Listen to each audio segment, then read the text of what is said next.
Welcome to the E-commerce Profits Podcast, where we feature top founders and experts in the e-commerce industry and take an in-depth look at the struggles and successes in growing e-commerce brands profitably. Hey guys, Josh Chin here. I'm the host of the E-commerce Profits Podcast, where we host top experts and entrepreneurs in the e-commerce industry. We go behind the scenes of the successes and struggles of growing a brand. Now, this episode is brought to you by Chronos.agency. If you run a direct-to-consumer e-commerce brand that is ready to scale and to double your customer lifetime value through retention and lifecycle marketing, Chronos is your company. We've helped hundreds of brands scale profits with email, SMS, and mobile push while getting an average of 3,500% ROI through our efforts. We've worked with Truly Beauty, Elias Skin, and Dr. Living Good, and many more. Now, the next step is to email us at sales@chronos.agency, or you can go to chronos.agency to learn more. Today's guest is someone extremely experienced in not just the e-commerce industry, but the digital marketing space as well, Duane Brown. Now, Duane is a CEO and head of strategy at his company, Take Some Risk, Inc., which he founded about 6 years ago, 6 years plus. And he's based in Toronto, Canada. One of the most, I never told you this, but I had the best sushi I've ever had in Toronto, like hands down, ever. I don't know why. It might be the water, it might be the fishes out there, but it's amazing. Now, Duane, you have spoken at lots of different stages, including Ecom World, MozCon, Inbound at your time at your time with Unbounce, and then following that as well. You've also worked with some amazing brands like Lark, WooCommerce, Walmart, and the likes. You have a very interesting history of not just work, but also in digital marketing, and you have a very different approach to growing your agency. And we just briefly spoke about this. I'm going to dive deeper into your thought processes, how you think about work, life, and everything in general. So welcome to the show. Thank you for coming on. And I'm excited. Cool. Thanks for having me, Josh. I will say, though, you don't want to tell people that we have the best sushi in Toronto, because people in Vancouver, Canada might be pissed off because they think they have the best seafood sushi in Canada. So you might want to keep that on the DL just a little bit. I hear you. I lived in Vancouver for just 4 months, actually, for an exchange program at university. And I went to UBC, and that was a really good time. Really, really good time. Unfortunately, I didn't get much time to explore the country. Just because I was growing Chronos at a point in time. It was 2018. That was literally the first year of being in business, and it was a fun experience. That's where I picked up poker as well. Interestingly, yeah. Big fan of poker. I actually lived in Vancouver as well from 2015 to 2019. So too bad we didn't cross paths in those. Snap. Okay, Vancouver is nice. Really, really nice. Yeah, it's a nice city. But it's like a small city, right? It's like 600,000 people. It's not very big. It's pretty tiny. I mean, coming from like where I'm based at in Singapore, very, very different. Like when we think about, we try to, like in Singapore, we try to have nature kind of littered throughout the city. It's planned, right? It's man-made, and it makes it livable, because with all the concrete and infrastructure, you kind of need that balance of nature and trees, and it helps with like temperature and stuff.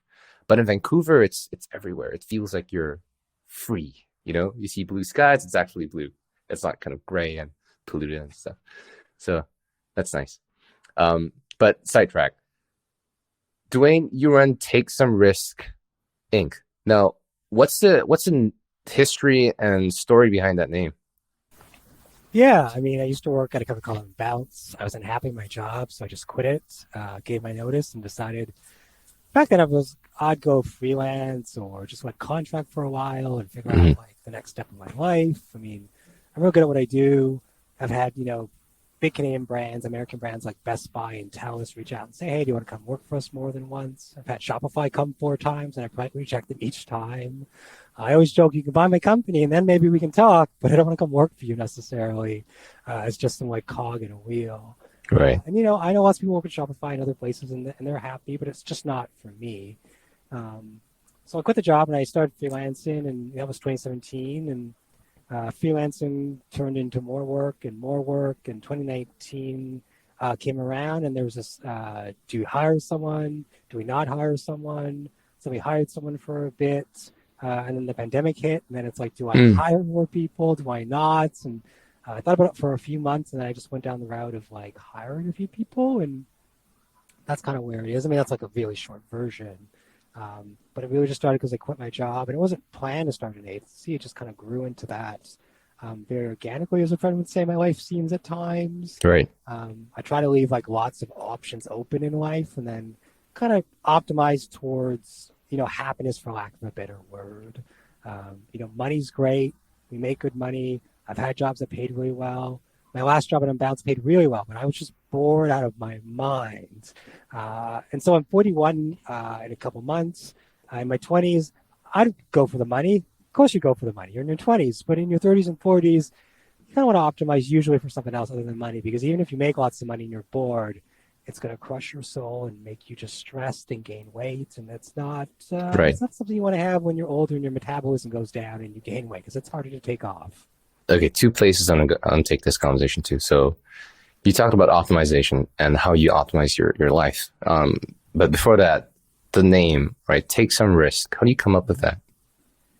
Yeah, so I feel that's in my 20s. And back then, my company was called Creative Traction, because we looked to find creative ways to get you traction, because it was like a PR comms thing. Yeah. And then Take Some Risk made sense because I wanted something that kind of exemplified my life. In order to get to where I am, I've had to take multiple risks. Technically, you'd say take a risk, because that's how I would say grammatically in English. But take some risk actually made more sense, because you got to take multiple risks to get somewhere. Yeah. I mean, unless you're the dude who founded PayPal or eBay or these other companies where you make a shit ton of money, you usually got to take multiple risks to continue to be successful in life. And so I just named it Take Some Risk. It was available as a domain name. I could incorporate it in Canada. It didn't seem like anybody was using anything similar to that. So like Googleability seemed really good. Yeah. I thought it was a good name, because I often tell clients, I haven't done this in a few years, maybe I need to get back into it, but I often say it's kind of like if we were in a helicopter and we've got to jump out to save our lives. I hope that you'll grab my hand, we'll put on the parachute we each have, and jump out that plane to save our lives. You've got to take some risks sometimes to get somewhere. And so that's kind of why I named it. And, you know, most people bring it up at some point. They either make some joke about taking risk, or they say they really like it. No one's ever told me they hate the name, but I don't think people would ever say they hate it if they did hate it. It's either they love it or they make some sort of joke about it. And I laugh still because it is kind of funny, but I've heard it all at this point in 6 years. Got it. I think that the name of here's just my opinion, right? And the name of a business doesn't exactly matter all that much. It's the meaning that you assign to it over the years of experience and brand equity that you build over time. Yeah. Most people don't know this, but the name of my company, Chronos.agency, came from a random name generator online. So that was just how we started, and it really had no meaning. And I felt that it kind of had some kind of affinity to what I believed in at a point in time, with Chronos being the titan of time and in control of the flow of time. And it was at a point in life where I had very little control over my time and my life. So I felt that kind of had some level of affinity that I could relate to. So appreciate that. Now, what are you optimizing for with your agency? And you've also traveled a bunch over the years. 42 countries now, but 42 countries. Yeah. 42. Okay. Have you been go ahead. Have you been to Southeast Asia? Yeah, I've been to Singapore and 11 other countries in Southeast Asia, actually. I spent 10 weeks going around Southeast Asia after I lived in London for a couple of years. So I'd say, answer your first question, optimize towards kind of two things. Yeah. It's a competition between sort of like happiness and profitability of the company. I know lots of people talk about like growth at all costs and things of that nature. But growth at all costs only works when interest rates are really low and people want to give you money. When interest rates are really high, as at least they are in North America and most of Europe, optimizing for growth at all costs doesn't work when you have no money to access. And so we optimize for profitability. When I say profitability too, I mean like net profitability, not gross profitability. I mean what we actually have in the bank after we paid for everything, including the government, because government wants a hand in their pocket. And then like happiness, like I want to be able to sleep at night. I want to be able to like work with good people, both like on our team, but also like our clients and brands we work with across North America and Europe. And so I optimize towards those things. I often say, and I'm very serious about this, I often will charge people an asshole fee. If someone wants to really work with us, but I think they're going to be an asshole, I'll charge them more money. And then if they really want to work with us, they'll just pay the fee. And if they don't, that's okay. I mean, there's other brands out there. We have very much, what we would call an abundance mindset of the agency. We know that there's lots of brands and lots of opportunity. And so if you say no, someone else will say yes. Maybe not today or tomorrow, but someone else will eventually say yes. So we always try to optimize for happiness and profitability.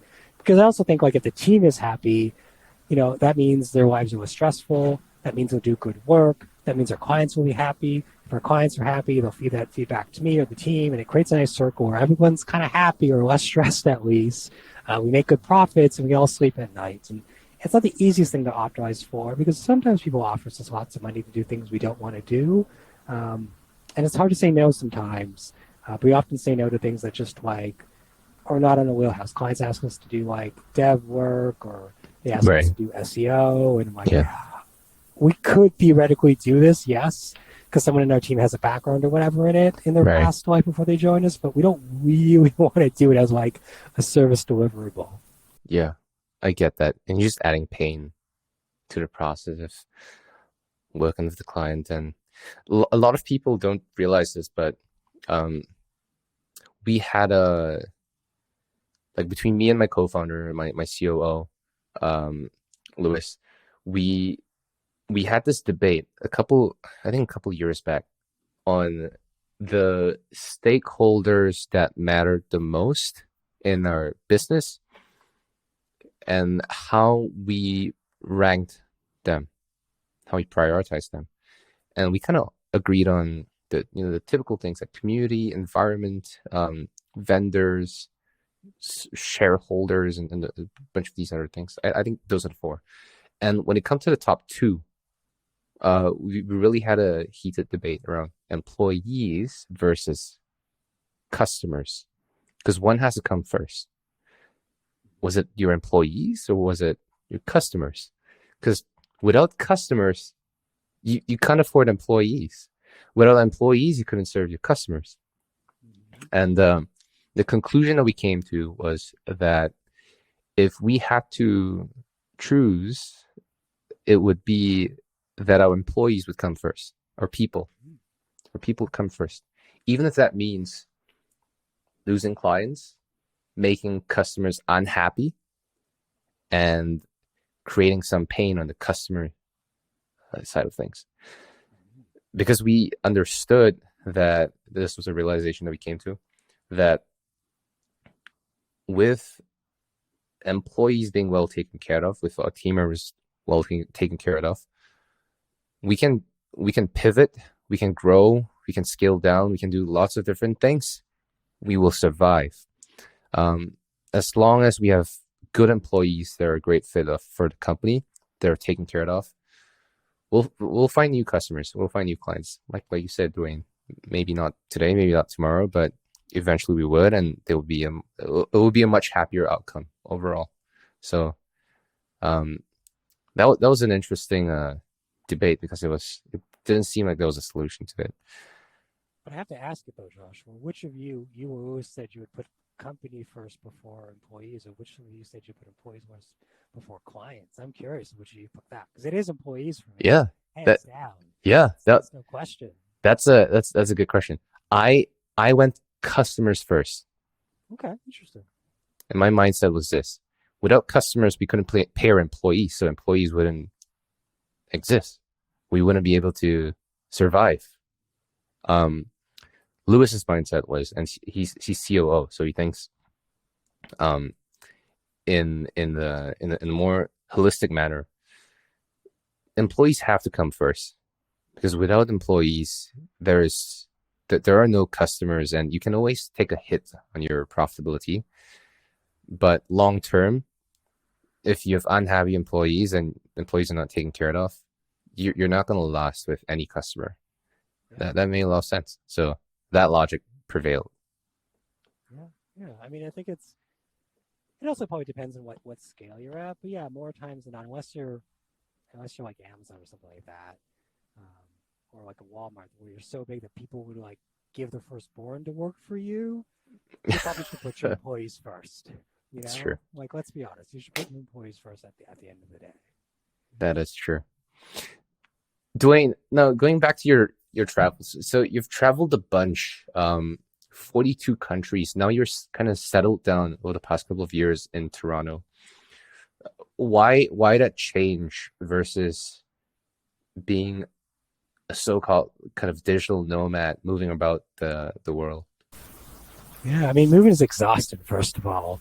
If anyone's ever moved, to a new country, it's pretty I hate it. Yeah. Yeah. I mean, even moving across the country in someone's own country, if it's a big enough country, can be pretty exhausting. Yeah, so I mean, when I originally moved to Australia in 2011, I was struggling to find work in Toronto without having to go to the suburbs, and I didn't want to move to the suburbs. So I'm like, well, freelancing is going okay, but not amazing because I'm running out of cash. What's one thing I really want to do? And it's like, I want to go to Australia. I've never been. I don't know who's really been, really. So I bought a ticket.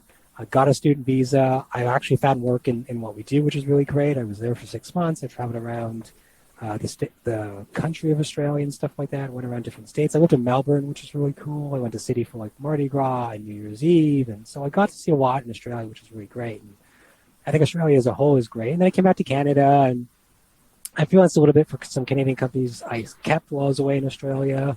And still struggling to find like decent work. So I'm like, why don't I move to the UK? Because I'm like, I moved this Australia thing worked out. Maybe this UK thing would work out. They're both English-speaking countries. I can get by. There's lots of people who want to hire people like me to run ads and stuff. So I did that, and I got some jobs and more work. And then my visa ran out. And the company I worked for got bought 6 weeks before my visa ran out, so I couldn't get my visa sponsored, which is kind of unfortunate. And so then I left the UK and decided, why don't I go to like Asia for 10 weeks, because coming back home to Canada in like September, October can be very dicey for a job search, because if you don't find a job fast enough, you're going to just basically be off for the like last 6 weeks of the year. So I'm like, why don't I go travel in Asia? I've never been. I'd only ever seen it on TV as like a Western person. And so like I researched lots of stuff. I'm like, where do I want to go? Do I want to do like the Thailand that most people talk about? Do I want to go somewhere else? So I basically picked 12 countries in Southeast and North Asia. I spent anywhere from 4 nights to 3 weeks in places. I will say I fell in love with like Vietnam, Laos, and though I do love Hong Kong, Japan, Taipei, and Korea, as a single person, they're all really expensive to visit, but love them deeply, especially Taiwan. And I do recognize Taiwan as an independent country for them to self-direct what they do. So yeah, I went to 12 weeks and I had a great time. I ate a lot of food. I met a lot of people. Everyone loved that I was Canadian after they especially assumed I was American. And it was interesting because it's like, I think as a Westerner, it's kind of like everything I saw does match up with the media in like some really small lens way, but then there's like all these things over here you don't see like in the media, whether it's like Canadian media or American media. And so like I learned a lot. I went to lots of museums and I love Asia. I think it's like an interesting place. There's lots of really good food, which I love, especially places like Singapore and Vietnam. And yeah, Asia's awesome, man. There's just a lot of great stuff going on there, especially if you get out of the like, go to Thailand as your default, or you go to like India as your default. There's so much beautifulness within, Asia. I agree. I totally agree. And one thing that I've recently learned about and realized is that the thing about Asia is that, especially Southeast Asia, is that you have so many different countries and different cultures that are kind of grouped up in a similar kind of close location, but also very different languages between like Cambodia, Vietnam, and Thailand. Everybody has a different way of speaking.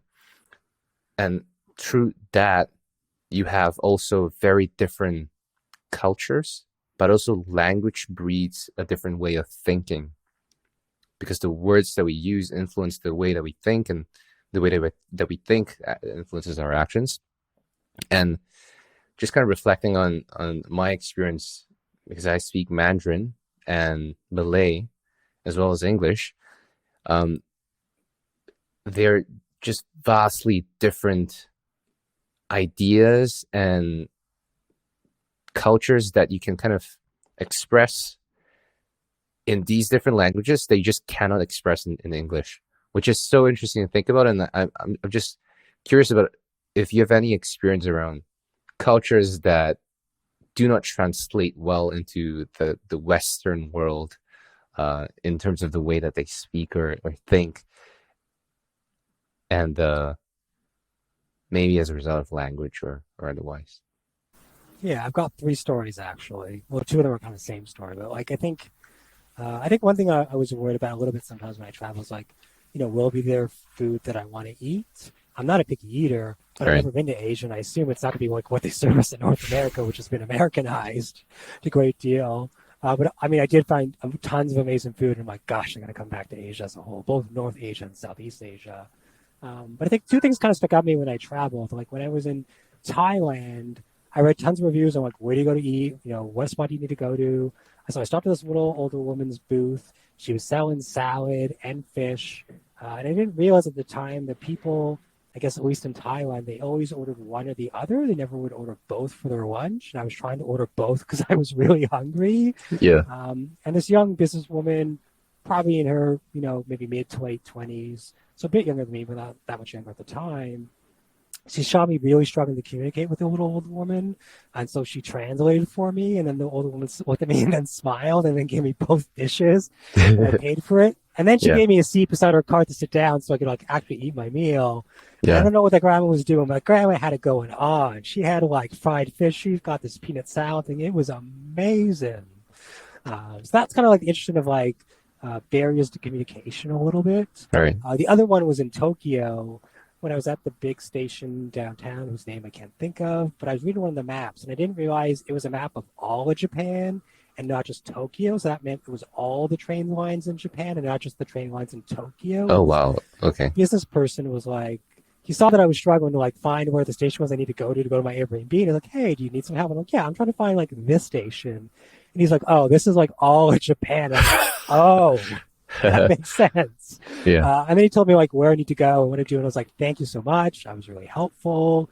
And I assumed he was like, I don't know, maybe a lawyer or a banker because he was wearing a suit. So it's really hard to tell what he did. But it was really nice of him to stop and ask, if I needed help. Because, sometimes being a Black person traveling, like I really stand out like more than normal. Like, in some trains in Asia, people like literally stare at me for the whole ride. And I'm like, I don't think I have anything on my face. Do you get people taking your photo like from afar?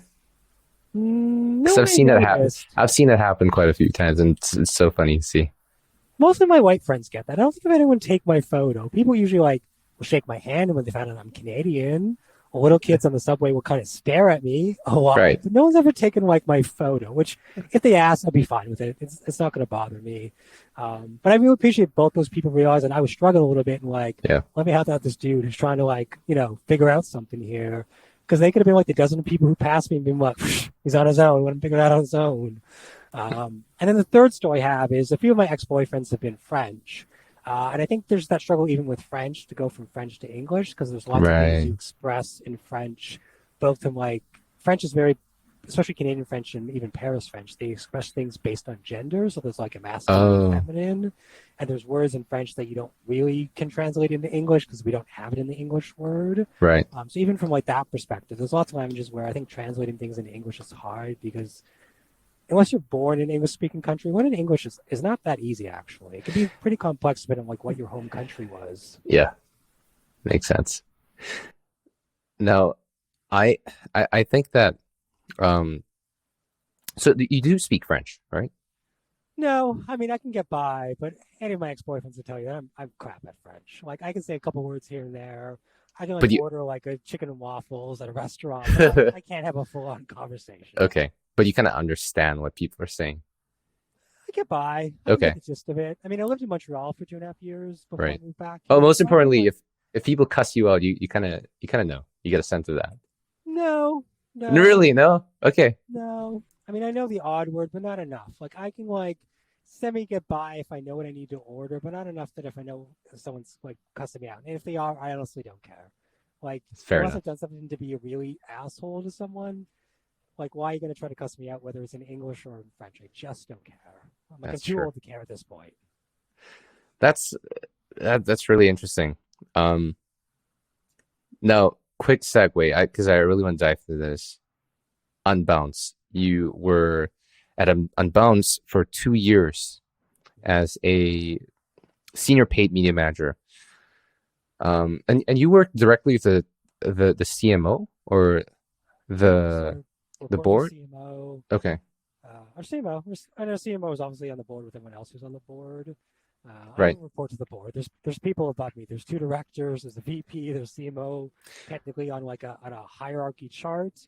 But I reported to the CMO because I spent the most money and the biggest line item between what I spent on ads and my things. So Yeah. like, let's go right to the top and talk about like how we're doing, what's going on.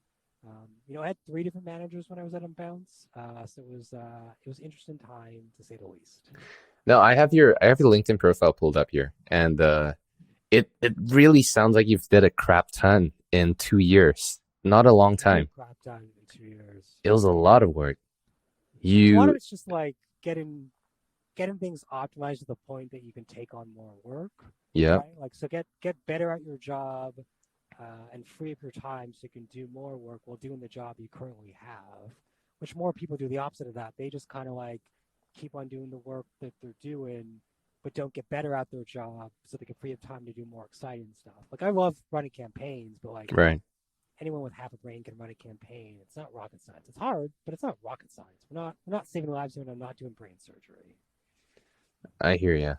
I hear you.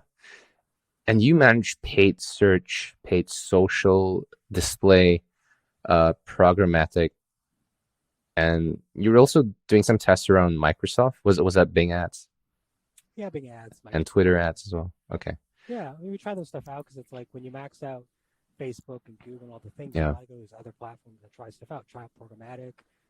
Maybe it's gonna fail, but you won't know unless you try, right? And you're managing about $250,000 per month in ad spend. Was that all the spend in the company? Was that just a segment of spend? No, it was all the spend. So all our spend across all our advertising. Obviously, we spend a lot of money on Google and Microsoft because we're very, a SaaS brand, which is very search centric. Yeah. We're obviously spending money on Facebook and Instagram and, test out Twitter, test out programmatic, test out display stuff. Just finding any edge we can get to like just accumulate more customers profitably and scale things up. And you were also a speaker at that point in time with a couple of conferences, including MozCon and Google's summit, Google's conference. What was that like when you're working full time, but at the same time speaking at these different places? How do you do so much? Just figure out how much time I have in a day and just figure out what I'm going to do. It's just project management at the end of the day. I think people get distracted in most jobs in an office doing a lot of meaningless work that doesn't actually move the needle. But if you optimize towards like meaningful work that moves the needle and remove all the crap that doesn't actually matter, you can actually get a lot of work done in a 40-hour week and call it a 32-hour week because you got 5 hours a week of lunch and then let's say 3 hours a week of just crap time. Call it meeting time. So really just optimizing towards that. At the end of the day, speaking at conferences, I enjoy it. I think the best piece of advice I can give to anyone in marketing, whether you work at an agency, a nonprofit, whether you work, in-house at a big brand, the best thing you can do is leave your office, leave your computer and go out and meet customers, meet other people in the marketing field. You can learn more from talking to 5 customers in an afternoon at like some sort of event than you could sitting behind your computer all day for the next 2 years. Like people will more times than not tell you things in person that they wouldn't tell you online because there's almost this like disarmament effect when you're talking to people in person. You say things you don't really think about as much because you're just having a conversation. versus like, oh, they work at a company. I've got to like put my like don't say these things on. Yeah. So I just optimize towards like meaningful work that moves the needle, get rid of all the other crap, and just do the things that I want to do. I mean, I speak at conferences now, and I still have the company, and I still have stuff, and it's just really optimizing towards the things that actually make sense, and not doing a lot of that like busy work is what we'd call it in Western society. The busy work, just do busy work. Busy work. Now, I think this is a good segue into the recent developments around AI and the tools surrounding AI, including but not limited to ChatGPT. How do you think about that space and that opportunity around your core expertise around paid search and paid media? Is that, I obviously don't think that it's a replacement, and it's been discussed enough that's not going to be a replacement for what we do as marketers, but how do you think it amplifies what we do? I think, at least in its current form right now, so call it the beginning of 2023, I think it's going to produce just a lot of mediocre average content. If everybody's using the same tool to produce content, how's the content going to be original or exceptional, right? The thing that makes people successful at our job over machines is that we understand context really well.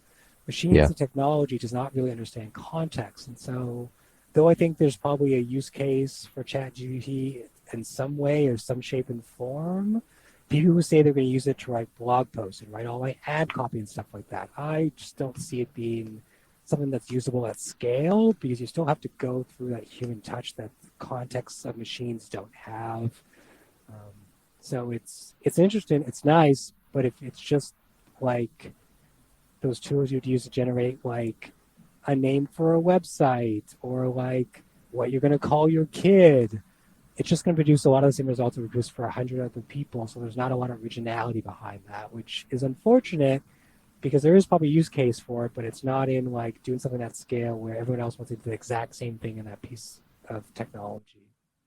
I agree. I agree that at its current form, it's most definitely limited in what it can do. But the contrarian point of view here is that it still does save a crap ton of time for lower level creative work that does not necessarily require a lot of contextual understanding. So it's kind of that layer one that we're talking about of, right, I need ideas for ads on social for a supplement product selling vitamins to parents that have just had a baby, for instance, right?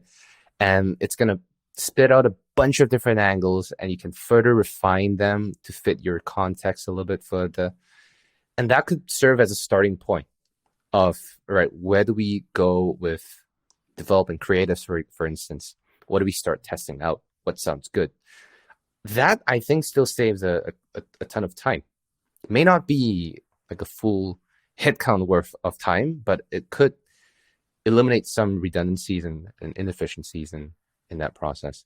That's how I think about it. But I don't know if the future of AI in marketing is going to be a function of further developing creative work, like in that direction, like what it is currently, or would it go down the route of what RPA tools or robotic process automation tools promise, which is cutting away the menial work of clicking into ads and publishing and making edits and stuff like that. I'm not sure what the development is going to look like in the marketing space. Yeah, I mean, I think it's open-ended. So we'll see what happens. I think the example you gave was the supplement brand going to the parents who just had a kid is interesting. I think the challenge when people bring up these scenarios, I find, is like but how many other brands have that exact same use case, right? I mean, it is great as a starting point, but I think the big thing we look at is like, let's look at capitalism, right? Our system is based on people at the top telling people at the bottom to like have more output for no raise in salary as like an average large company. And so my fear is people are going to do what you just said, but then they're not going to take that step of like refining that list and making it better. They're just going to take what was spit out to them and use that to produce content, right? So people are going to use it to leapfrog things, but not go the extra step because inherently people are also lazy. You know, corporations also lazy and don't pay very well, but people are also lazy. And so I think it's a great tool, but yeah, people don't take that extra step that you talked about, Josh. It's going to create a lot of just bland, boring content. Because let's be honest, the world doesn't need more content. The world needs more exceptional content, which is where we struggle today. And some people are just not going to make that exceptional content. I agree. I have a different point of view there. I don't think that more content is needed. I think anything that needs to be said are most likely have been said.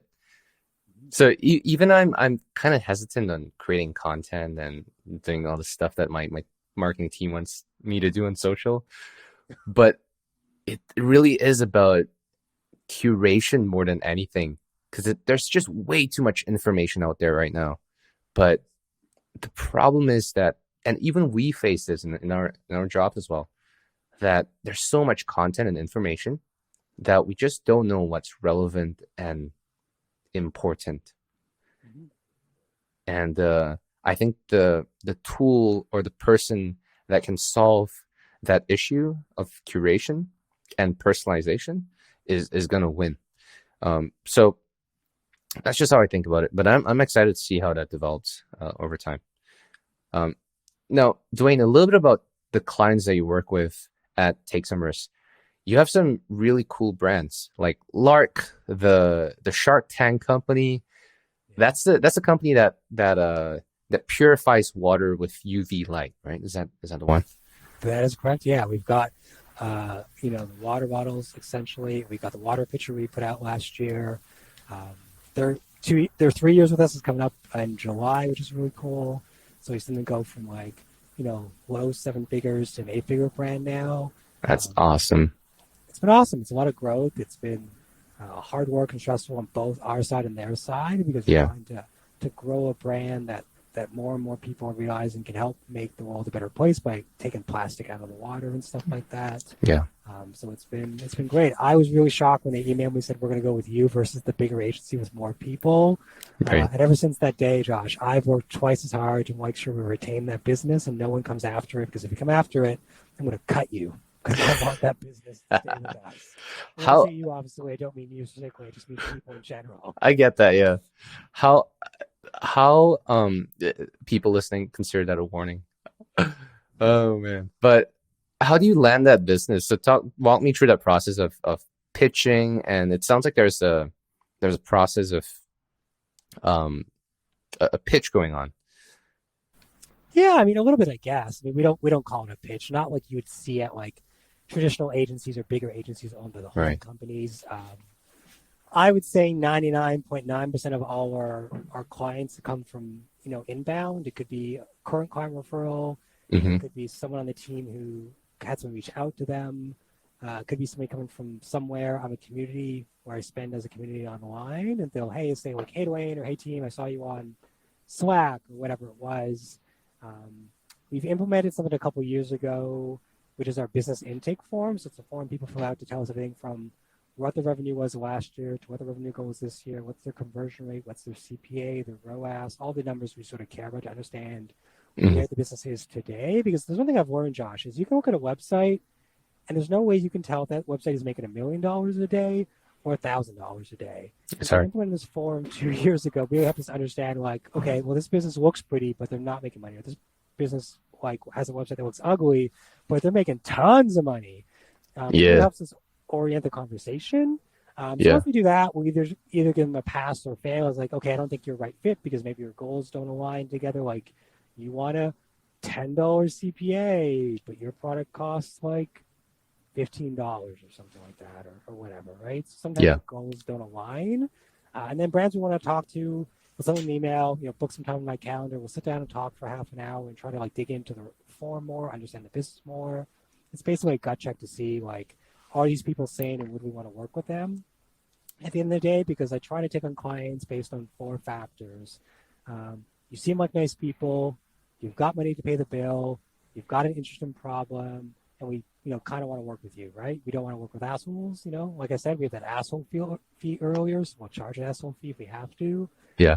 And then after that, we tell people it's really comes down to, do you want to work with us or not? I mean, we can sit here and like dither around all day like big agencies do, or you can make a decision you want to work with us or not work with us. And if you don't want to work with us, that is totally cool. We have clients who say no all the time. Yeah. And in fact, I prefer 50% of people said no at the very least, because we don't want to work with everyone. We only want to work with the people who really want to work with us, because you know what? We're not, us and your agency and other agency, that we're not interchangeable, right? You can't just take us and replace us with another agency. Like, that's just not how this works. We are at the top of what we're doing. If you want the best, you've got to like step up and want to work with the best. But if you want to just work with any agency, especially an agency that competes on price, well, that's not us. You're not going to come to us. And then, after that, it's really like, we really want to work with you guys for whatever reason. Lots of people pick us because like we're small. We're 5 people. Sometimes people pick us because we mention things in meetings that like no one's mentioned this, or no one said that, or that's so true. I only found this out yesterday, but the other agency didn't tell us. Yeah. Like, I am a super nerd. I know things about Google that there's lots of people who don't know how to run Google ads. And so I will like just spout off things because I have a brain like an elephant. It's the super nerds that win. Yeah, it is the super nerds that win. Everyone knows on the team, you got to be super nerdy at this job. Yeah. And then, after that meeting, the odd time we have a second meeting, one client recently, we had 4 meetings, which I'm like, after the 4 meetings, I'm like, you need to make a decision, because I can't go to a 5th meeting here. I like you and I want to work with you, but you've got to make a decision at this point. Yeah. Because I've met 3 different people on your team at this point now, and we've had 3, which would have been 4 meetings. And so you need to make a decision, because if you can't make a decision, that's a red flag for me, right? Not being able to make a decision is a problem with brands, because brands who can't make decisions stall the ability to be successful. Part of success in any business, whether it's e-com or SaaS or tech or an agency, is the ability to make a decision and move forward. It may not be the right decision, but no decision is irreversible, or no decision is a death sentence. So make a decision, pick a path, move forward. If it's the wrong one, make another decision and move forward. But not make a decision is almost worse, because a decision will get made for you, and you probably won't like the decision that gets made for you. Yeah, that's true. That is true. So final question. This is something I saw on your LinkedIn as well. Yeah. People listening, go follow Duane on LinkedIn. It's linkedin.com/in/Duane Brown. That's DuaneBrown. Links will be in the description down below if you're on our page. If not, go to chronos.agency/podcast and get all the links out there. LinkedIn, you're a course instructor on LinkedIn as well. And you have a pretty fantastic course. You have over, was it 20,000? I saw about close to 20,000 people who have taken the course. And let me see, 500, almost 500 reviews at 4.5 out of 5 stars. That's pretty awesome. And you're teaching PPC with Google Ads. How do you land a gig, and what is that like? Do you make money from that? Yeah. So let's answer the first question. So I actually pitched to speak at a conference in California. Mm-hmm. And this was 2019. Yes. No, this was like the end of 2020, or the end of 2019. And so I pitched it. I went and I spoke. And then someone from LinkedIn was looking for more course instructors, and they happened to find out about the conference. And they just looked through like all the people speaking, and then they sent me a message like, "Hey, would you like to make a course about PPC for like LinkedIn?" And I'm like, at first I thought this wasn't real because I didn't realize this was a thing. And then we spent basically, most of I think most of 2020 recording the actual course and stuff like that. Yeah. And then, LinkedIn does pay you. So they pay you like, kind of like any, I'm going to use the analogy of like a famous person, right? You sign a contract, you get a bit of money up front, which goes towards you actually like making the course. And as long as you finish the course and do all your deliverables that you agree to, you get your lump sum payment. And then there's a royalty split with LinkedIn. And depending on like what you're making and all the other parameters, you get X percentage. based on the people who've taken your course. Right. And as they told me, some people pay off their mortgage. Some people buy a steak lunch every day or like once a week. Right. So you can make, $50 in a month. You could make maybe $5,000 a month to pay off your mortgage each month. So it obviously varies. Yeah. There's some people I know who've got 4 or 5 courses with LinkedIn. Yeah. There's people like me who just have one, and I'll probably just stick to one. It's definitely probably one of the hardest things I've ever done. Making a course, I think making a course for someone else, because the way my brain works and what I would do isn't maybe the same what other people would do. And what they would do isn't wrong, obviously. Like LinkedIn's got tons of data, so they know what their people like in terms of courses. But it really, for me, it was hard to just adjust my brain to think about how they would build a course or any other platform would build a course, because it'd be different than how I would build a course. Makes sense. Yeah, it's about 19,000 people have taken it so far. Yeah, there's 450, 500 reviews. People are loving it. I try to leave a reply the last year on anyone who says they love the course and they post about it on LinkedIn. I always go to the thing and say, hey, thanks for taking the course.